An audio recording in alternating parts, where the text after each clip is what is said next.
जय जय अम्बे। आचार्य माखन व्यास मैं आप सबको नमस्कार करता हूं और आप सबका स्वागत है आपके अपने केंद्र ज्योतिष अध्यात्म दर्पण में। बंधुओं, आज हम चर्चा करेंगे मकर संक्रांति के विषय पर। वैसे मकर संक्रांति का जो पावन पर्व है, इसके विषय में भी कई पौराणिक कथाएं भी है। जैसे कि भगवान विष्णु के अंगूठे से माँ गंगा जब प्राकट्य होकर के और कपिल मुनि के आश्रम से जाते हुए सागर में मिलती है, उस रूप में बंगाल का यह बहुत बड़ा पावन पर्व कहलाता है। और माघी मेला भी वहाँ पर लगता है कपिल मुनि के आश्रम में ही, जो गंगा सागर में स्थित है। तो इसी तरह से और भी अन्य कई तरह से हमें वेद शास्त्रों में कथाएं प्राप्त होती हैं। जैसे कि अभी पौष का जो महीना होता है, उसमें धनु राशि में भगवान सूर्य रहते हैं, तो उसको खर मास के रूप में, मल मास के रूप में कहा जाता है। तो उसमें जो सारे मांगलिक कार्यक्रम होते हैं वो सब बंद हो जाते हैं प्रायः। जैसे कि विवाह है, वास्तु पूजन है, और भी जो बहुत सारे हमारे अनुष्ठान होते हैं वो सब बंद होते हैं। लेकिन जैसे ही मकर संक्रांति होती है, उसके बाद से सारे जो कार्य हैं अध्यात्म से संबंधित, या जो जैसे कि मंदिरों की स्थापना है और भी बहुत सारे यज्ञ अनुष्ठान इत्यादि, तो ये प्रारंभ हो जाते हैं। सूर्य भी उत्तरायण होते हैं, तो निश्चित रूप से ये एक महा उत्सव के रूप में मनाया जाता है।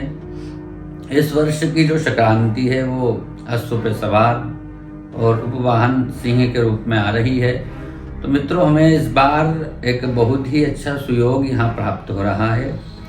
वैसे 14 जनवरी को प्रायः मकर संक्रांति होती है, लेकिन इस बार जो सूर्य नारायण हैं, रात्रि के समय में वो प्रवेश करेंगे अपने पुत्र शनि की मकर राशि में। इस कारण से रात्रि में दान स्नान आदि का जो विधि है वो हो नहीं सकती है। इस कारण 15 जनवरी को ये त्यौहार मनाया जाएगा।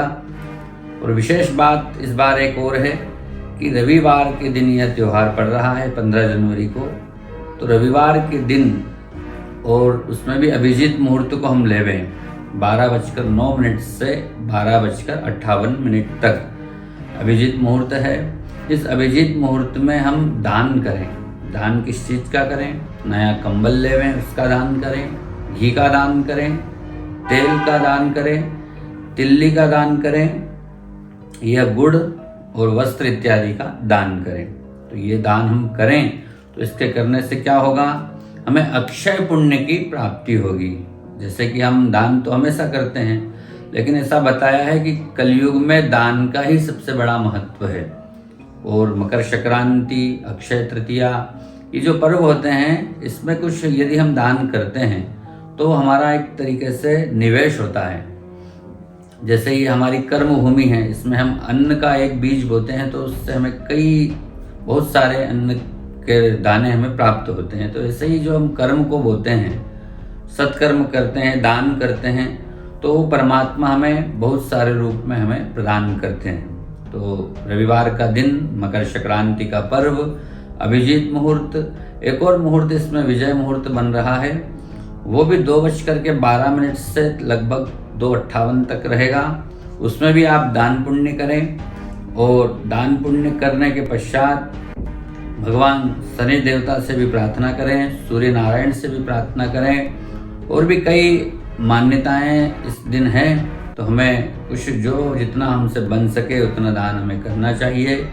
ब्राह्मणों को भोजन कराएं, गौ माताओं को हरी घास खिलाएं, या जिस रूप से भी हम सेवा कर सके वो सेवा अवश्य करें। और साथ ही साथ मकर राशि जो बताई है वो शनि देवता की राशि है, और उसमें सूर्य नारायण प्रवेश करते हैं। तो सूर्य पिता हैं शनिदेव के, तो पिता पुत्र का मिलन एक विशेष रूप से, इसीलिए तिल्ली का जो दान होता है वो शनि देवता के लिए, और गुड़ का जो दान होता है वो सूर्य नारायण के लिए होता है। तो हम गुड़ के लड्डू तिल्ली में मिला करके बना करके भी ब्राह्मणों को खिलाएं, या बटुकों को खिलाएं, छोटी छोटी कन्याओं को खिलाएं, या तिल्ली के उन लड्डुओं का दान करें।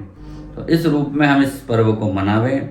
निश्चित रूप से यदि हम इस तरह से इस क्रिया को करते हैं, दान पुण्य को करते हैं, तो भगवान नारायण की कृपा से हम अभिसिंचित होंगे और हमारी उन्नति प्रशस्त होगी। अगले वीडियो में फिर आपसे मुलाकात होगी। जय जय अम्बे।